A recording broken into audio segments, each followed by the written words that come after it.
How's it going, Coach? Hey, pretty good. Sorry, I'm a couple minutes late. We had baked potato bar for training table. No problem. We'll just jump You right gotta in. you gotta savor that and enjoy it. We'll get your potato order later. We'll go ahead and get started. Start with Eric Scope with 247 Sports. Coach, just I guess starting with Sedona, what has she been able to do the last couple of days? I'm not sure you didn't know exactly what the protocols were, but you thought 5 days. That time has passed. Is she back? And then I guess we have to ask, anyone else that is questionable for this weekend's games? No, everybody practiced today. So I'm assuming unless they feel ill between now and game time and get tested, I think we should have what we have. Yeah, everybody's good. Including Sedona. I mean, she's practiced the last 2 days, hasn't gone too hard because she's just working her way back in. But she's looked okay, actually, the last couple of days. Just winded. We'll go to James next. Jerry, you'll be after James. Kelly, correct me if I'm wrong, but I believe this is one of the first times you'll be facing a former player in Chavez. And I know she's coming off the bench for them, but just in terms of obviously her familiarity with what you guys run and calls and beyond personnel, obviously, I mean, they know your personnel, whether she was there or not, but just what goes into that? Because like I said, correct me if I'm wrong, but I think this is the first time you've had to deal with that here. Yeah, to be honest with you, I haven't even thought about it or worried about it. Anymore with synergy and, the technology, everybody knows what everybody else is running. I don't think it's like an NFL player that has, we called Chicago the other day against Stanford. We've run it literally 4 times on the season and they all echoed Chicago. I think anymore, so I'm not that concerned about it. We're obviously not playing Taylor. We're playing the Wildcats. We appreciate her time here and now she's helping them. But no, I really, honestly, it's funny you said that. I haven't really thought about it. Jerry.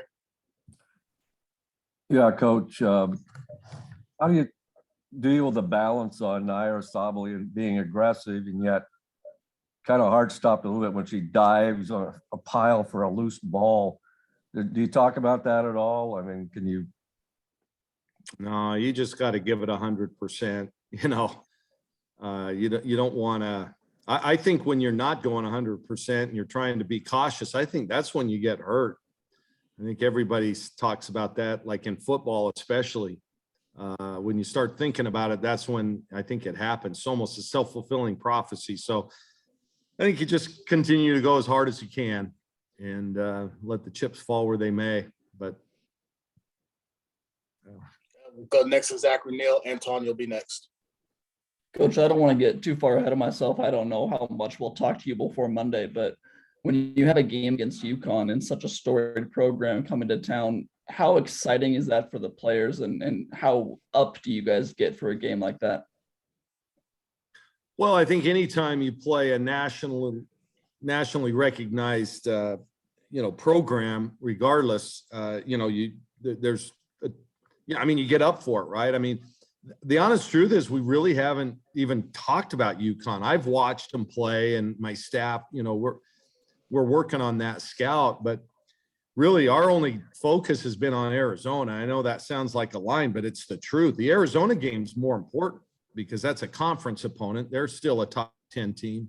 But that to us is more important. But, UConn is the program by which every program is judged, not just in women's basketball, but even men's basketball. So that's obviously a huge game. It's one that everybody has circled right from the start. It's kind of unfortunate that neither team will be at our best when that game occurs. They're injured a little bit and we're just coming back from that. So it's not the game I think a lot of people anticipated when they first put it on the schedule. But nonetheless, it's still going to be a big game for us, for our fans.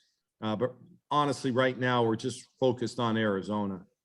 And that's the last 2 days in practice. That's what we've worked on. Anton, go ahead. Kind of with that too, and like I said, I know you're focused on Arizona, but just talk about the importance of this weekend in particular too, and just kind of, are you looking at it as kind of like a measuring stick type of deal? Because I know your team is still slowly trying to get back to form. Well, and I'm not going to use it as a measuring stick.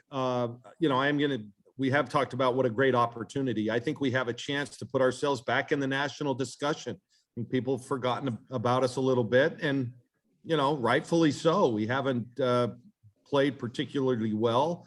And, and we don't have that one loss record that we would like, but at the same time, now this is an opportunity to kind of put ourselves back in the discussion.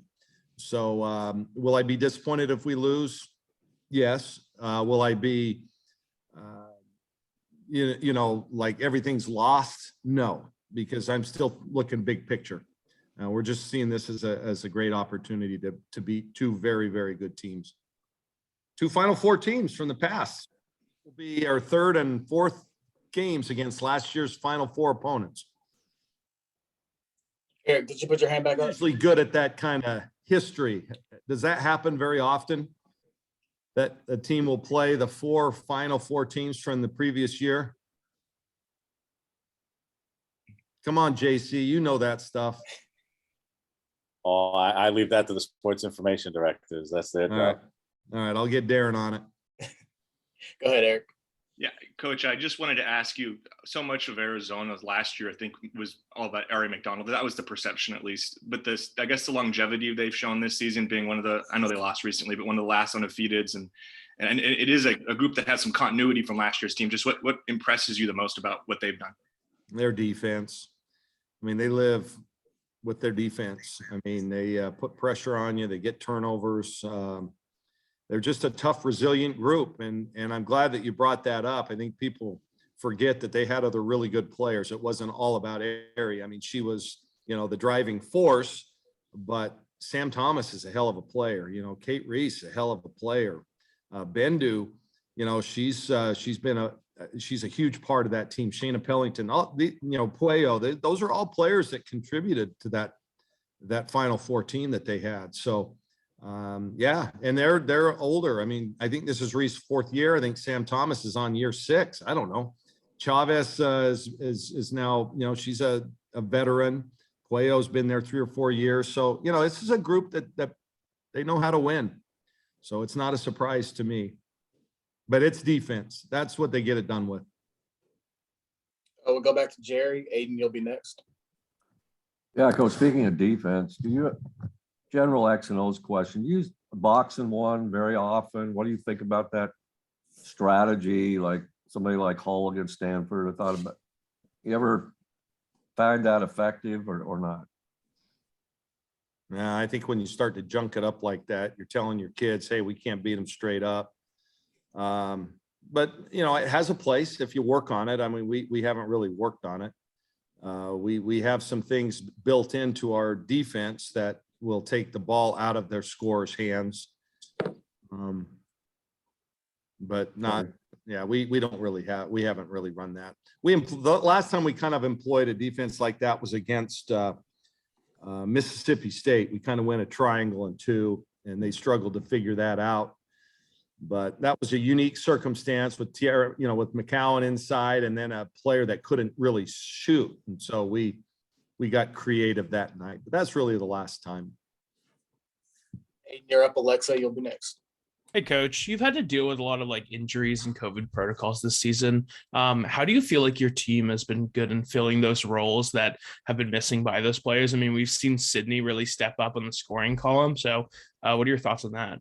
Well, I'm really proud of them. Under the circumstances, it's been hit and miss every day in practice. And listen, we're not the only program that's experiencing that. So everybody is having to be flexible and do it that way. But yeah, we played with 8 players. We played with 13 players. We've had kids that have been in and out of practice and games all season long. It's just, it's kind of tough for a coach because we like things all set and nice. And the continuity has just been difficult, and it shows up as much in practice as it does in the games. So, but I'm proud of him. You mentioned Sydney. She stepped up, played really, really well. Maddie Shears had to play a ton. I think she's been better since her running mates have been back in the backcourt because she hasn't had to do it all. So,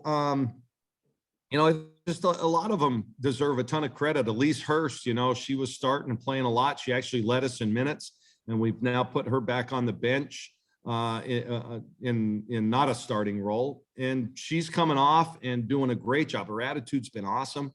And, she's a real team player. I told her today, she played so well in practice today. I said, and if, she's the one I would want in my foxhole. She's just a competitive kid. And I love that about her. She's team first. So anyway, yeah, it's not been normal, but we have to deal with it. Alexa, you're up. Maggie, you'll be next. Hi, Kelly. This is Alexa Philippou from the Hartford Courant in Connecticut. This question is related to the one you just answered, but when you have so many injuries and COVID absences as well, what are the challenges that come specifically with trying to form a team identity, especially when a lot of those absences and injuries are early in the season? The second part of that question is UConn has had a similar kind of disruption with early injuries and COVID disruption. So I'm curious what you've gotten the sense of what their identity is like now that they've had to reconfigure it with Paige Becker specifically out. Yeah, well, specifically when we didn't have our so-called big three, our primary playmakers, we kind of had to manufacture points, and our efficiency has been top 20 even without those players, which again, really credit the team for buying into that kind of system where we have to set screens, we have to share the ball, we have to space floor, do those kind of things. Then this last weekend, we have to deal with COVID. We find out Sedona is unable to play on game day. So we went with a 4 out. We really spread both opponents out this weekend and played an entirely different game with some success. And we actually played really well. So I guess the good side of it is because of these injuries, because of the COVID case, we've determined or figured out that, hey, we can play a different style and still have some success. I think we're still best when we can go with kind of a bigger lineup, but we've proven that, hey, we can play small ball with and play pretty well at it. So yeah, that's I guess the positive that came out of it. The negative was we just haven't been able to really see how good we can be. That's why I think February and March are going to be really important. I think we're going to be a tough out if we can stay healthy and stay together and continue to improve. Yeah, but it's, and Gino, he's always gone with a kind of a shallow bench anyway. Even on his best teams, he'll play 6 or 7. And but obviously AZ and Paige are really important pieces, but nobody's crying for him. He's got pretty good players. Pretty good players. Thank you. Matt, Here too. Maggie, you're up, and then we'll end with James, and then we'll have Niara afterwards. Hey, Kelly, good to see you again. Kind of going off of that same question, you have Arizona, and then you have a day, and then you have UConn. I know you're still working towards Arizona, but how do you just prepare for that kind of level of competitiveness back to back with only a day off, a day in between, and then going a little bit further, you only have 2 players who are on that 2020 team, Sedona and Niara. They didn't play because of their own reasons. Do you see a little bit more excitement in them being able to face UConn again and actually be able to play in it? Yeah, well, the weekend itself is no different than most of our weekends. I mean, welcome to the Pac-12. I mean, this has been the toughest conference in the country the last 4 or 5 seasons. So every weekend is tough. This just happens to be another one. You can't look ahead. We have to worry about Arizona, and then we'll have one day to prepare for Connecticut. You have to rely on your principles, your core values, your core principles, your fundamentals, all that on during the second game, because you just don't have the time to really work on and focus on their stuff. But not often do you play the 7 and the 10 ranked team, but there are weekends in this conference when it's pretty close. You know what I mean? So yeah, this is kind of an ordinary weekend. It's a blessing in disguise, to be honest with you, that the Arizona State game didn't happen tonight, because 3 games in 5 days would have really made that Monday game difficult. Just physically as well as mentally, it's tough to get up for 3 games like that. But this is like I said, this is why it's a great opportunity and certainly a great test for our team this weekend. And then James, go ahead. Both nights, or we're going to lose. So You mentioned the obvious with the ASU game, Kelly, just your current state of confidence about the Pac-12 rescheduling these various games. I'm hopeful. I'm hoping they do the right thing. The way they've set the boundaries or the standards, whatever, it looks like we might be able to pick up another home game the LA weekend, maybe that Wednesday. That's what I'm hopeful. That's really, I think, the first opportunity we would be able to under the rules. So I'm hoping that they send either Colorado or Arizona State or Utah up here on that Wednesday, and I'm confident that they will. But that's, Thank you. that's just me talking, buddy. I have no inside knowledge. All right, Coach. Thank you very much. You guys, see you later. Thank you.